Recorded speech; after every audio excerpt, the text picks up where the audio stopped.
It's T's 20th birthday, is it? And we were there at the first. we were there on their first birthday. We were in a comedy tent. Yeah.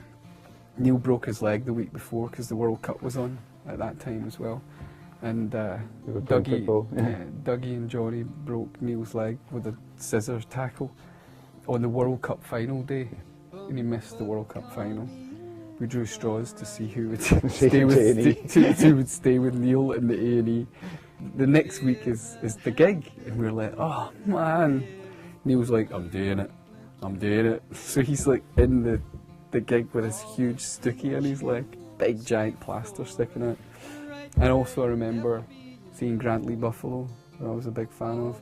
And later on after the show, there was a bunch of bars in Glasgow that were sort of after show things going on, and we were sitting, me and my mate were sitting in one on the ground at the bar, and Noel Gallagher walked in with he looked like he was just walked out of Velvet Underground scene and with the dark shades, and he looked so cool, and we were like, everybody went, and it was kind of, the future of Britpop right there. I think the thing about that first tee as well was we'd never been to festivals before we played that, because there wasn't, unless you could afford to go down to Glastonbury or Reading, you didn't go to music festivals. So for us, as well as playing it, it was just like the first one as a punters, and it's such a different thing, festivals, because there's so much going on and there's so much music.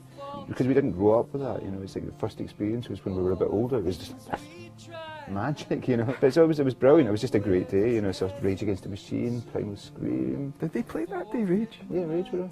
That was the time when they were all tightly packed into they were the first one, weren't they? Gosh, that's great. Right. It was just a magical day. It was at Tea in the Park I saw my first silent disco, which really freaked me out because I didn't know what it was until somebody, I saw it before somebody explained to me what a silent disco was, and it just looks like the weirdest thing in the world. Have you seen one before? No. It's a disco but everyone's wearing headphones. Oh gosh. So it's quiet, but you can just see loads of people dancing about. It's the freakiest thing I've ever seen. I like the idea. Yeah. Where you stand there is no ocean, nor a river, nor a shore. And we've played from the sort of smallest stage at T that year in 94, was it 94, 95? Yeah. 94. 94. Has to be 94. And then to go and sort of work your way up to the headline slot is great. And obviously going back to this place that is so dear to us is nice. I can't wait. Because as well, it's kind of the best festival because all the musicians that talk about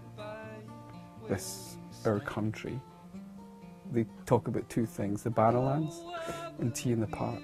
And anyone you talk to is like, oh, it's like the best festival because the fans just go for it more than anywhere else. Where you stand.